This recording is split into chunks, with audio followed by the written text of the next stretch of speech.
नमस्कार. दीपक रेगे कथाकथन चॅनलवर तुम्हा सगळ्यांचं मनापासून स्वागत.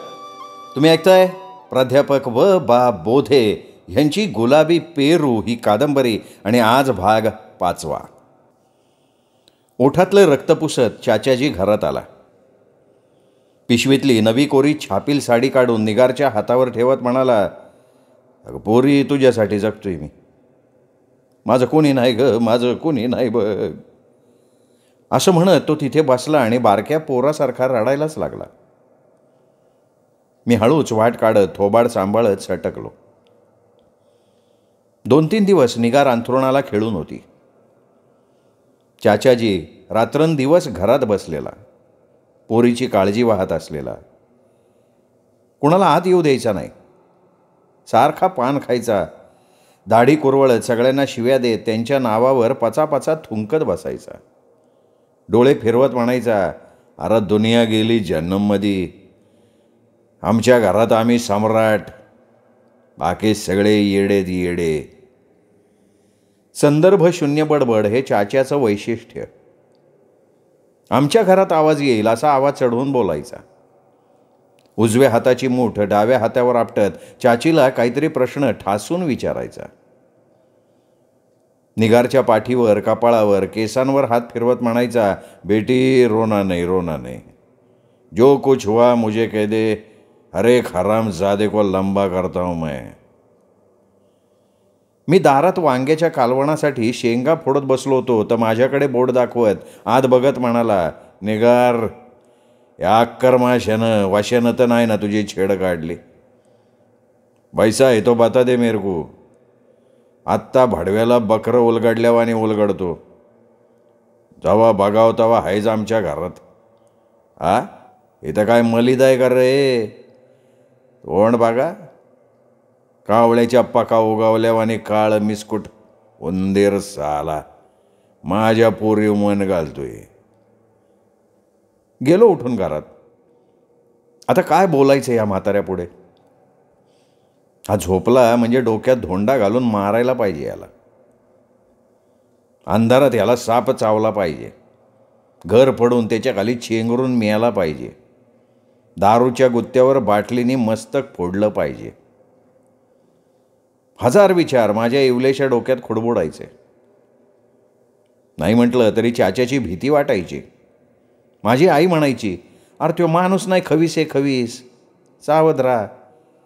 तुझा बाप नाही ना सरळ, रेड्यागत म्हशी होंगाय स्वाकलाय, त्याच्या पायात समद्यांच्या गळ्याला फास. माणूस 1 दिस गप बसल, 2 दिस गप बसल, रोजचीच किरड्याची वर्दळ, त्याच्यावरला राग आमच्या उकाडतोय. जेव्हा बघावं तेव्हा म्हातारा फाटक्या तोंडानं हायच शिव्या देत. ती चाची तसली आणि तो चाच्या बी तसलाच. कुणाला काय बोलायचं? घडीत चांगला, घडीत वाईट, माणूस मारायचं यांच्या तारासानं. आम्ही आपलं जेवण आटपून दारात बसलो होतो तेवढ्यात हमजा आला. मोठ्यानं हाका मारत म्हणाला, भाभी, ए भाभी, अरे लतीफ चाचा आहे गे? कोण आहे रे? मैं हमजा हो, हमजा. मग बस की तिथं, त्यासनी पाठवती बाहेर. आमच्या दारासमोरच लतीफ चाच्यानं अंथरून टाकलं होतं. चाचा येऊन बसला. हमज्या गारुळं डोळं नाचवत करा करा बघत होता. वरच्या देवळीत सोडे बोंबील विकणाऱ्या बाया घेऊन बसतात तसला ढणढणता दिवा जळत होता. हडळीच्या तळहातासारखा पिवळा धमक उजेड सर्वत्र पडला होता. मी जागाच होतो. कानोसा घेण्यासाठी उठून बसणार तोच माझी आई दबक्या आवाजात म्हणाली, अरे मुडद्या झोप की आता, किती वेळ त्या पोरीची काळजी करणार? जीवावर आल्यासारखा अंथरुणात पडून राहिलो. चाचाजी आवाज चढवून बोलत होता, काय राय हमजे, आज बाजारात आला नाही? नाही जमलं नाही, जरा खादगुन को गया था. आपला पीर साहेबाचा उत्सव नव्हता का? अच्छा, किधर ठहरा था? हमारी फूफी आहे ना उधर. असं काय मालपाणी आणलंय का रिकामाच आलाय? चाचा, मी कसलं आणतोय मालपाणी, एवढ्यासाठी तर तुमच्याकडं आलोय. म्हणलं बाजारात ना आणलं असेल एखादं सोडगं. कसली कर्माची दारू घेऊन बसला.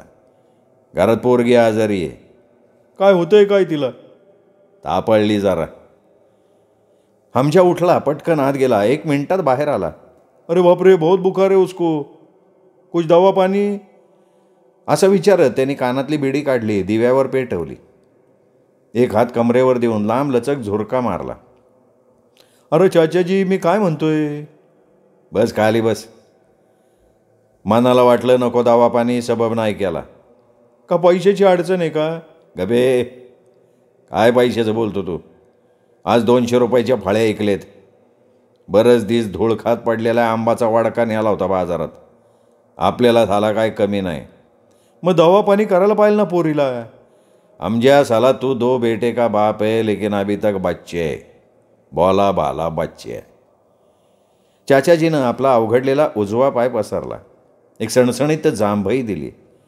घोट्यापासून गुडघ्यापर्यंत त्या पायावरनं उलटा हात फिरवत म्हणाला, अमजा हा पाय कसा वाटतोय तुला. ठीक है पुरा, इसको क्या धाड लगी.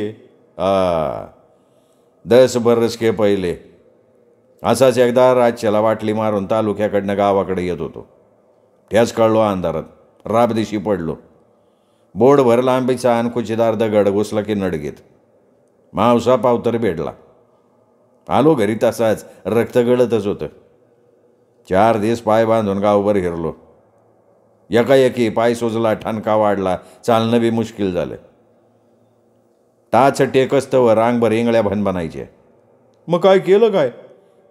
दाखवला पाय रणदिवे डॉक्टरला. डॉक्टर म्हणतोय कसा. म्हणला सगळ्या नडगीत पूज आलाय. माझ्याच्यानं पाय काय बरा होणार नाही. पुण्याला जावा म्हणला ससूनमध्ये. आलो घरी. बायकोला सांगितलं सगळं. वो बहुत रोई. ती म्हणली जाव पुणे को जाव, नाही तर मुंबई को जाव. पण मग आपण काय तयार नाही झालो. का का का नाही गेला. सांगतो की. ए सईदा, त्या कोपऱ्यातली बाटली आण जरा. सईदा चाचीनं दारूची पॅक बाटली आणली तसा हमजी अजीब चाटायला लागला. मार मार ग्लास मार, मग सांगतो. आमच्या यार माझ्या कपाळावरल्या नशिबावर विश्वास आहे. मी बायकोला सांगितलं पुण्याचा सरकारी दवाखाना झाला म्हणून काय झालं. तिथं असते शिकावपूर. एखाद्या वक्ती काहीतरी बरं वाईट व्हायचं. 2 पायावर चालत गेलो तर एखाद्या वक्ती 1.5 पायावर सुधीक चालत येईन. कोणी सांगितले अर्धा पाय गमवायला. मग काय केलं काय तुम्ही. जरा टाका की गलासात. टाकतो की भाडव्या, टाकतो गप. 8 दिवस मी तसे फिरून काढले. पुन्हा गेलो रणदिवे डॉक्टरकडं. म्हणलं डॉक्टर, नशीब माझं, प्रयत्न तुमचा. बघा हात चालवून. काय सांगू हमज्या, या नडगीचा सगळा तळ हाता एवढा जागा नासून गेलता. शेंगदाण्यासारखा लाल भडक बोडभर लांबीचा कोंब काढला त्यांनी त्यातनं. 4 इंजेक्शनात ठणठणीत झालो. आता साला पोलीस पाठीमागं लागला ना तर त्याच्या बापाला बी सापडायचो नाही. म्हणून म्हणतो तकदीर की बात आहे. डॉक्टर परस तकदीर महत्वाचं.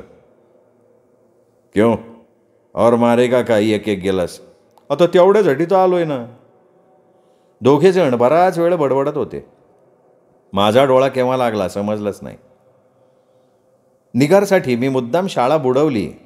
तिच्या भेटीसाठी खूप धडपडलो, पण उपयोग काही झाला नाही.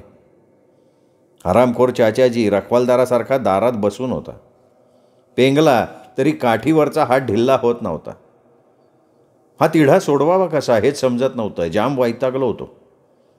शेवटी आईला म्हणालो, आई तू काय बी कर, पण माझी निगारची गाड घालून दे. नाही म्हणू नग. कशाला. बापावाने दिवा वाळायला. जगात बाकीच्या पोरीसने नाहीटा पडला वय. तिलाच काय एवढं सोनं चिकटलंय. मुडद्या त्या भवानीच्या पायात 3-4 दिवस बघती शाळेत गेला नाही. तुझ्या बापाला येऊ दे ताकारीस ना. मारुतीच्या देवळात उलटा टांगायला होती. चिमणी एवढा जीव आहे का. हा नको ती त्या घरा सुचत्यात. आईला मी कधीच उलटा बोलत नसे. तिच्या प्रत्येक शब्दामागे तिची वेदना मला स्पष्ट जाणवायची. पण मन मारून तरी किती मारणार सांगा. मनातनं निगार जात नव्हती. ती कधीतरी खिडकीतनं ओझरती दिसायची. तिचा सुरकुतलेला चेहरा, ओठातलं हरवलेलं प्रांजळ हसू मला अस्वस्थ करत होतं. अंथरुणावरची आजारी निगार डोळ्यांसमोर वावटळीतल्या पानासारखी थरथरत होती.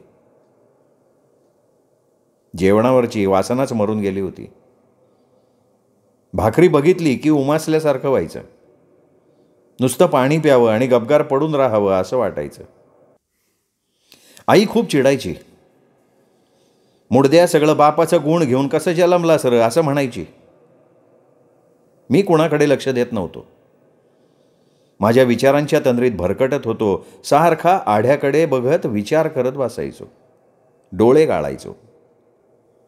एकदा वाटलं असंच ओढ्याला जावं, बोळकांडात कपारीत हात घालून मासे पकडावेत, आईकडून झणझणीत रस्सा करून घ्यावा, निगारला वाटीभर गरम गरम रस्सा प्यायला लावावा, कुठल्या कुठे रोग पळून जाईल तिचा. मी करून करून काय करणार दुसरं. पैसा कधी आमच्या हातात खेळेल ते देवच जाणे. ओढ्याला गेलो. अर्ध्या चड्डीवर पाण्यात उतरलो. शेवाळातनं, कपारीत, मोळात, बारीक मोठ्या दगडांखाली सगळीकडे हात घालून मासे तपासायला लागलो. मळी मासे अडचण गाठून बसतात. चांगले 15-20 मासे सापडले. तिथेच खडकावर स्वच्छ धुतले, फटाफटा पोटं फोडली, आलो घराकडे. आईकडे सगळे मासे दिले आणि म्हणालो, झाकास रस्ता बनव, लय पडसं झालंय मला. मुडदे, म्हशीवानी सारखा पाण्यात जाऊन बस, म्हणजे पडसं व्हायचं नाही. सारखं बारक्या पोरावानी पाण्यात खेळायला पाहिजे. नाका तोंडात पाणी जास्त वर पावत जा. आईने 2 वाट्या कढण केलं. जेवायला बसणार तेवढ्यात माझा बाप आला नेमका. कुणीकडनं आला कोणास ठाऊक. चांगली पावशेर मारून आला होता. ताकारीच्या मावशीकडनं चांगला 2 पायल्या तांदळाचं गाठोडं घेऊन आला होता. आईने लगेच 2 वाट्या तांदूळ काढले, सरासरा निवडले, चांगला पातेलभर भात केला. आईने सगळा रस्सा 3 वाट्यात विभागला आणि म्हणाली, भरपूर जेवा. माशाचं कालवण आहे, गरम गरम चांगलं लागतं, घ्या खाऊन. पाहिजे तर कांदा बी देती फोडून. मला कुठे घास गिळतोय, काय करावं समजेना. पहिलाच घास 4 वेळा तोंडात फिरला. आई माझ्यावर डाफरली, आता खा की र, बघ तू काय निसतं ताटाकडं. कवा भात बघितला नव्हता म्हण की, गरम गरम हे तवर खाऊन घे. तसं नाही आई, मी बाहेर चांदण्यात बसून जेवणार. तुझ्या बापानं आत्ता चांदणं केलं का? मुडदे, उद्या पाडवा निघल की, आत्ता चांदणं असतं वय. जेव मोरं बघून.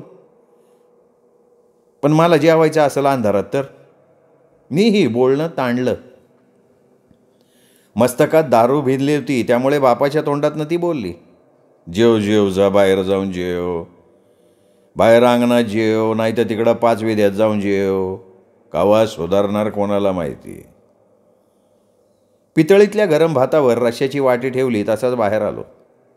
इकडे तिकडे बघत सरळ निगारच्या घरात घुसलो. निगार प्रसन्न मनानं हसत जेवायला बसली होती. कोण वसू, ये की जेव जरा. नाही नको, एवढा गरम गरम रस्सा भाताबरोबर खा, आईने दिलाय, चाच्याला सांगू नको, खा. पळालो. कोंबडीसारखा पांघरुणात शिरून बसलो. आत निगार हसत होती आणि बाहेरच्या अंधारात मी स्वतःला गुरफटून टाकत होतो. पोट उपाशी असूनही भरल्यासारखं वाटत होतं.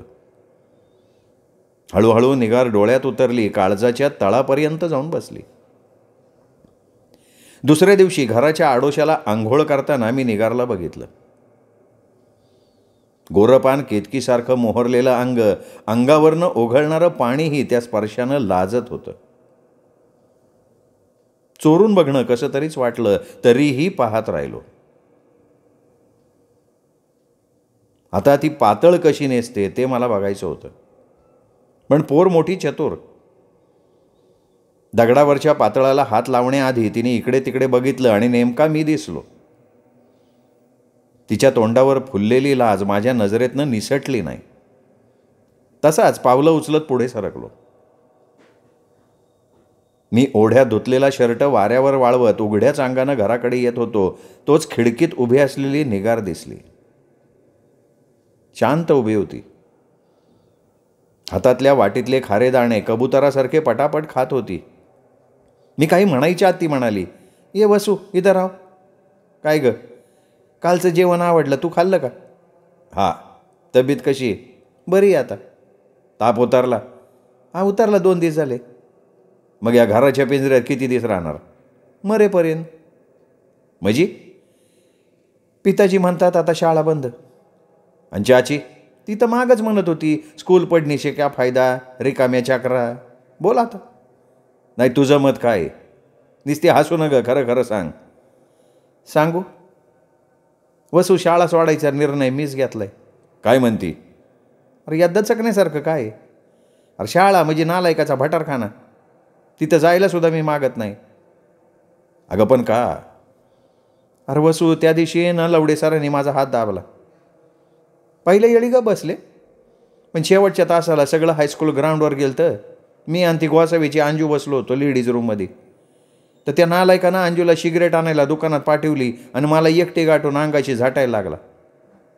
अरे बापरे, तुला काय झालं घाबरायला? दिला ढकलून केरड्याला, दप्तर घेऊन टाकले. वसू, माझा त्या दिवशीचा आजार हाच होता. सगळ्यांनी खोदून विचारलं पण कोणाला नाही सांगितलं. तुझा गैरसमज होई नये म्हणून तुला सगळं सांगते मी. मस्तकात 4 बोटासारखा कोराडी खिळा ठोकावा तसा सुन्न झालो. 8 दिवस झाले निगार सुरलीला मावशीकडे गेली होती. मला अजिबात करमत नव्हतं. जीवावर आल्यासारखा एकटाच शाळेला जात होतो. शाळेतून दमून यावं तर समोर निगार न दिसता तिची चिडचिडी बटबटीत ओठांची चाची दिसायची. कधीकधी चाच्या उंबऱ्यावर बसून बडबडत बसायचा. माझं नशीब मला कधीच साथ देत नव्हतं. हजारदा टांग मारायला सोकावलेलं हे नशीब नेमकं मलाच कसं छळतंय हे समजत नव्हतं. जन्मापासूनच ओढाताण पाठीमागे लागलेली. जन्मलो तेव्हा तर नुसता आग्या पाऊस कोसळत होता. घर केव्हा 10 वर्षांपूर्वी बांधलेलं, त्याच्या आधी नुसतं पाचटीचं खोपटं होतं. पावसाचं निम्मं पाणी घरात यायचं, झोपायला जागा नसायची. उजाडेपर्यंत पांघरून पोटाशी घेऊन दिवस केव्हा म्हावरतोय याची वाट बघत बसायचं. तांबड्या मुंग्या सरासरा अंगावर चढायच्या. बिळात पाणी गेलं की लाल मुंगळ्यांना ऊत यायचा. झोप कशाची लागते मग? पालीसारखं रात्रभर जाग. आई आहे म्हणून निदान 4 घास तरी मिळत आहेत, नाही तर भिकाऱ्यासारखं मारायची पाळी. बाप असला काय नसला काय सारखंच, आणि असला तर उलटा त्रासच जास्त. 4 भाकरीला का हार. तो नसला तर एका भाकरीवर म्हटलं तरी मी आणि आई दिवस काढतो. कोणाकडे उसणं पासणं करायला नको आणि कोणापुढे झुकायला नको. आई फार जिद्दीची. मला म्हणायची, अरे देवाधिकाने वनवास भोगला, मग आपण तर वाऱ्यावरचा पाचोळा. पडे पाव तर झगडत राहायचं, आपोआप येते बघ सुख पळत. आईचं सगळं म्हणणं पाटायचं. असेल ते खाऊन आम्ही दिवस रेटायचो. मनात विचार यायचा, आईच्या मागे कसा जगणार मी? एक भाकरी काय कमवून आणायची ताकद नाही बापाच्या अंगात. वडाच्या झाडावरचा झुटिंग नुसता. भांडायला पहिला नंबर, शिव्या द्यायला सगळ्यात पुढे, आणि आयतं खायला तर एकदम पुढे. कोणाचं लग्न कार्य असलं की सगळ्यात पुढे हा पितळी घेऊन पाळणार. लोकांची वाढायची घाई तर ह्याची खायची घाई. हे असली सगळी तारा. आठवड्याचे 6 दिवस आई काम करायची. 7व्या दिवशी गुरुवार गाठून रहमतपूरला बाजाराला जायची. चालत जायची आणि चालत यायची. पायानं पायताण कधी बघितलं नाही. कुठल्या वावरातला काटा पायात मोडला नाही असं नाही. दिवसभर राबायचं. 3 माणसांचं कुटुंब एकटीनं पोसायचं. बाप लॉटरीची तिकीटं आणायचा, कोडी सोडवत बसायचा, आणि नशीब केव्हा हात देतंय ते ढुंगणाला वाळवी लागेच तोवर बघत बसायचं. त्या दिवशी घरातनं निघायला सकाळी जरा उशीर झाला. पाटलीणबाई आल्या आणि म्हणाल्या, काय बिकर धुरपा, पण आमच्यात आज दिस कांदा काढायला आलंच पाहिजे. नाही जमणार हो, उद्याच्याला येईन की. हे बघ आता रामपारी नाही म्हणू नको. त्या रामोशाच्या लिलीला जरा बोलवून आणती घर सारवायला, पोतेरं बी द्यायचे. मग असं करा ना पाटलीणबाई, पाहिजे तर मी येते सारवायला, पण माझी 11 वाजस्तवर सुटका करा, नाही तर बाजार चुकला ना म्हणजे सगळा आठवडा कडकीत जायलो. वय वय चालते. गेली पाटलीण. पाटलेणीचं काम आटपून जेवण करून हलायला 12 वाजले. आम्ही जेव्हा रहमतपुरात पोचलो तेव्हा दिवस टाळक्यावरनं पेंडभर खाली सरकला होता. ऊन मरणाचं लागत होतं. पायाचे नुसते फळके निघायचे. डोळ्यात पाणी साकळायचं. टाळक्यावरनं मेंदू तापून वितळायचा. शाळा बुडवून हा बाजाराचा नाद फार महागात पाडायचा. पाणी प्यायला कुठल्या ओढ्यात थांबलं की आई चिडायची आणि म्हणायची, 1000 वेळा तुला सांगितलं मागं येऊ नको, कशाला उन्हाचा जीव जाळायचा आहे, कोणाला माहिती.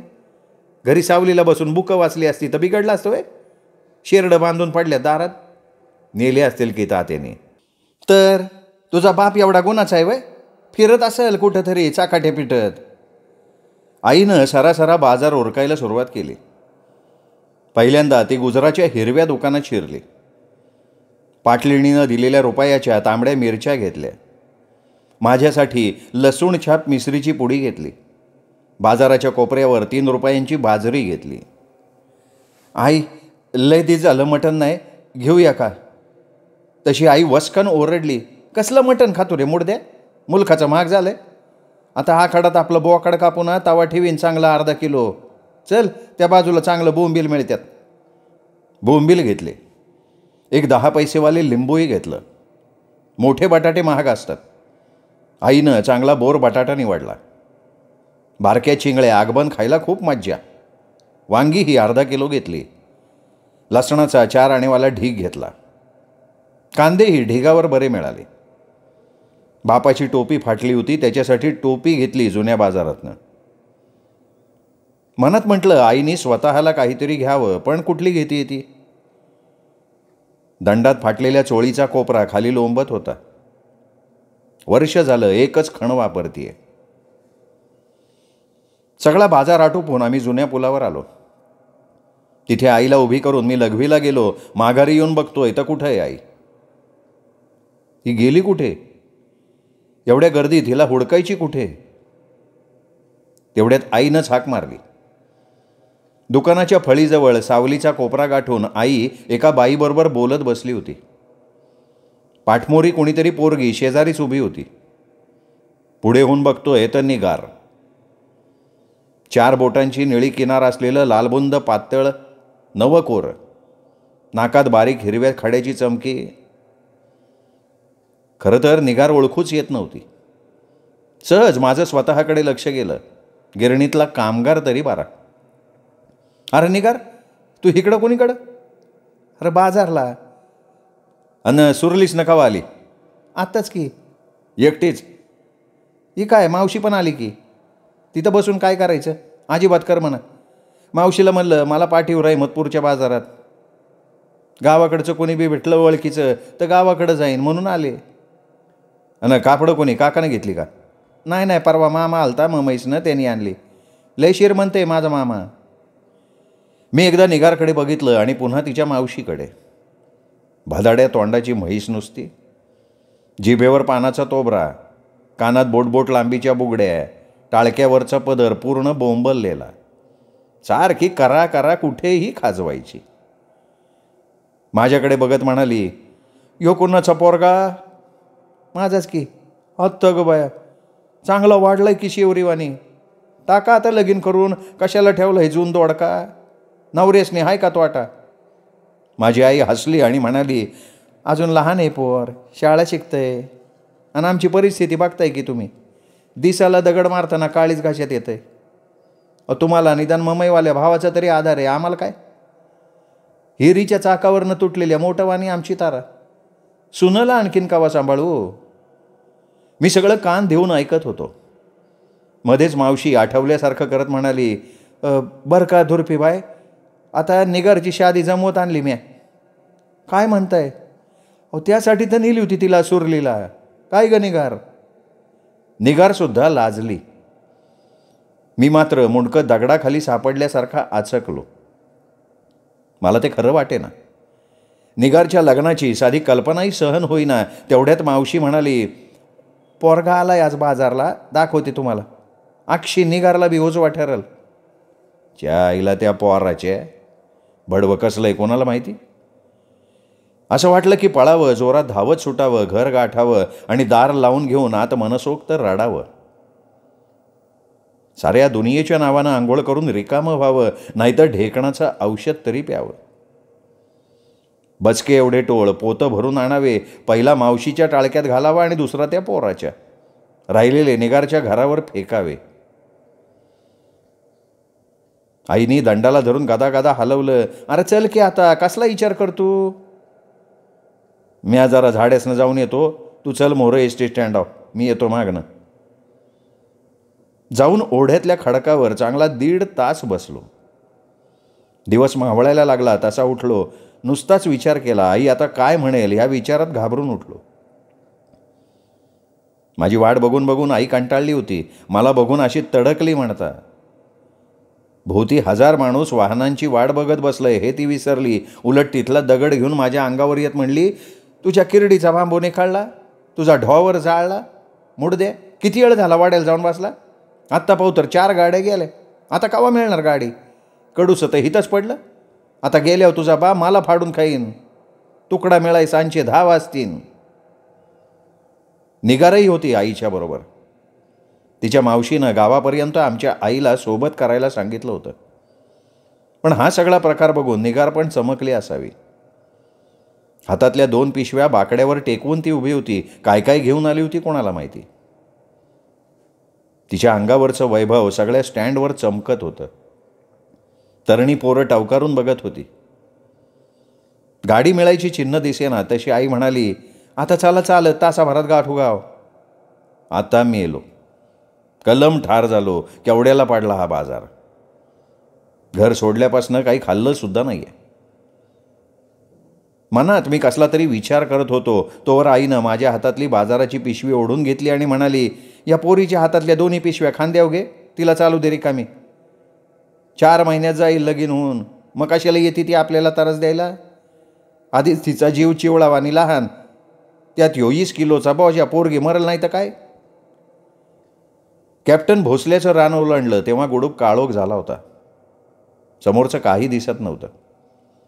ही जागा म्हणजे मुलखाची भीती. बाजाराच्या दिवशी तर हमखास चोरट्यांचा अड्डा असतो. माणसं सांगतात म्हणून मला माहिती. समोर डोळे ताणून बघितलं तर कोणीतरी बसलेलं दिसलं. 4 हातांवर जाऊन दबक्या आवाजात विचारलं, कोण आहे? अहो मी आहे, भागीरथी मांगीन. आईच्याही जीवा जीव आल्यासारखं झालं. भागीरथी मांगीण आणि तिचा नातू 2 जण बसले होते. असल्या अंधारात सुद्धा म्हातारी तपकी रोडत होती. आम्हाला बघून तीही खुश झाली. नातवाला म्हणाली, कांड्या आता घाबरू नग, सोबत झाली, जाऊ आता दामानं. चालताना आई सारखी म्हणायची, वसंता खाली बघून ये, किरडू फिरडू तापीनं गारवा हुडकायला बाहेर पडतं, जरा जपून. आणि फुपाट्यात जाऊ नको, मधनं चाल, इचवाचं रिंगण वाईडे रे बाबा, ये माग माग ये नीट. चालून चालून पाय पेकाळले होते. ओझ्यानं खांद्यातनं हात निसटायची पाळी. पिशव्यांचे बंद काचून बोटांचे तुकडे पडायची वेळ आली होती. चालतोय आपला तसाच. कंदुरीच्या बकऱ्यासारखी निगार आमच्या बाजूनं चालत होती. पण कुठलं काय, पिशव्या स्वतःहून घेते एकाच. रस्त्यात अंधारात रिकाम्या केल्या म्हणजे कळेल तिला. निगारसाठी नवरा म्हणून जो पोरगा मावशीनं निवडला होता त्याचं आई सारखं कौतुक करत होती. काय पोरग आहे, सनसनीत, मोठंचा नाडा निसता, कसल्या बी कामात टाक, निभावून जाईन. निगारही कौतुकानं म्हावारली होती. अंधारात तोंड दिसत नव्हतं पण सगळं मुकाट ऐकून घेते म्हटल्यावर आईचं बोलणं तिला आवडत असावं. त्याशिवाय ही गप्प झाली का? मी तर मनात ठरवलं होतं या निगारबरोबर बोलायचं नाही. शाळा सोडली, माझ्या परस्पर लग्नही ठरवतीये. स्वतःला काय फार शहाणी समजते का? बरं अंधार आहे, जरा थोडं माझ्या बाजूनं चालावं तर तेही नाही. दोन्ही हात पिशव्यात गुंतल्यानं मीही अवघडलो होतो. सरळ दोन्ही पिशव्या खाली ठेवल्या. दोन्हीचे बंद एका जागी बांधले. उजव्या हातानं टाकल्या पिशव्या खांद्यावर. आई जरा पुढे गेलेली बघून अंधारात निगारच्या बाजूला सरकलो. उजव्या हातानं तिला गच्च धरली. एवढं होऊन जात गप्प, बोलतीये कुठं? जसं काही घडलंच नाही असं समजून चालत होती. मनात म्हटलं आपलं वागणं हिला आवडलं नसतं तर निदान बुक्कललं तरी असतं आपल्याला, पण तसंही काही नाही. आईला ब्रह्मदेवाला सुद्धा बाईच्या जातीचा अंत लागायचा नाही, तिथे आपलं टाळकं कसं चालायचं? गावाच्या बाहेर एका हाकेवर आलो. घराघरातनं दिवे पेटले होते. कोणाचा स्वयंपाक चालला होता. चाहूल लागून कुंत्री भुंकत असलेली. कोणी बैल घेऊन रानात निघालेलं होतं. 2-3 कंदील खाली ओढ्यातनं वर येत होते.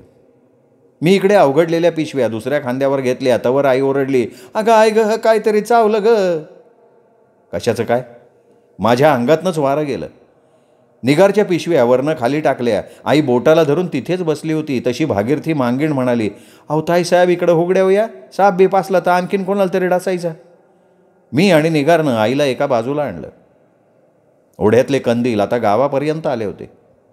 गलका ऐकून माणसं पळत आली. एकानं गावाकडं हाक दिली, अरे काशीनाथ भोसल्याच्या बायकोला पान लागलं र. परड्यात झोपायला आलेली पोरं पळत आली. उजेडात बघतोय तर अंगठ्यातनं रक्त गळत होतं. इकडे तिकडे पडलेल्या पिशव्या गोळा केल्या. निगारजवळ पिशव्या देऊन तिला घराकडे पाठवली. कंदील नाचवत देना काका आला. मानगुट उभं हलवत विचारायला लागला, काय चावलं, कुठंशी चावलं, कावशी चावलं. आता या माणसाला काय म्हणायचं? माझ्या आईला काय होतंय ते बघणं बाजूला राहिलं, मध्येच कारणाशिवाय धडपडते.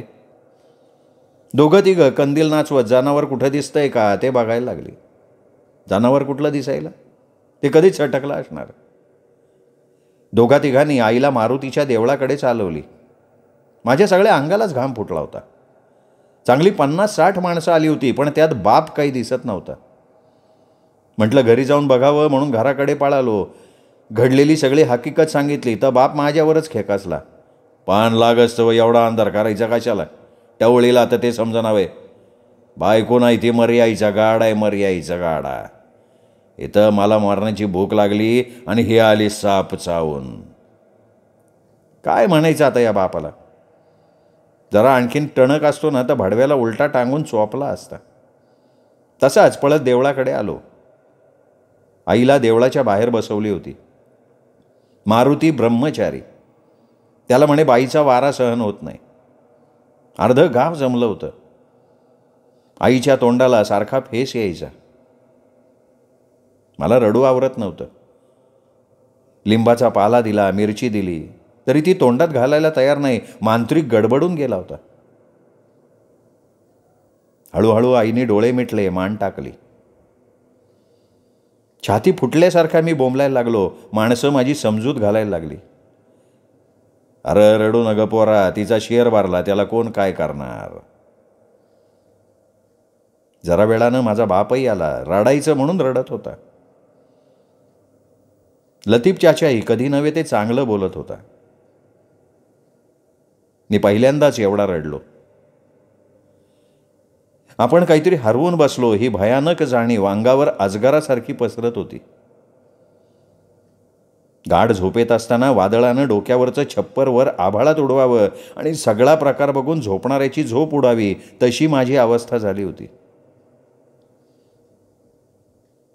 माझी मनापासनं काळजी करणारी फक्त आईच होती. अरे वसंता, खाली बघून चाल, साप किरडो असतं वाटत गारव्याचं. अशी काळजी घ्यायला मला सांगणारी आई स्वतःच सापाचा बळी ठरली होती. कशाचं काय? माझं नशीबच उरफाट. सारखं मलाच गोत्यात यावं लागतंय. निगार सोडली तर इथे कोण मनापासनं रडतंय?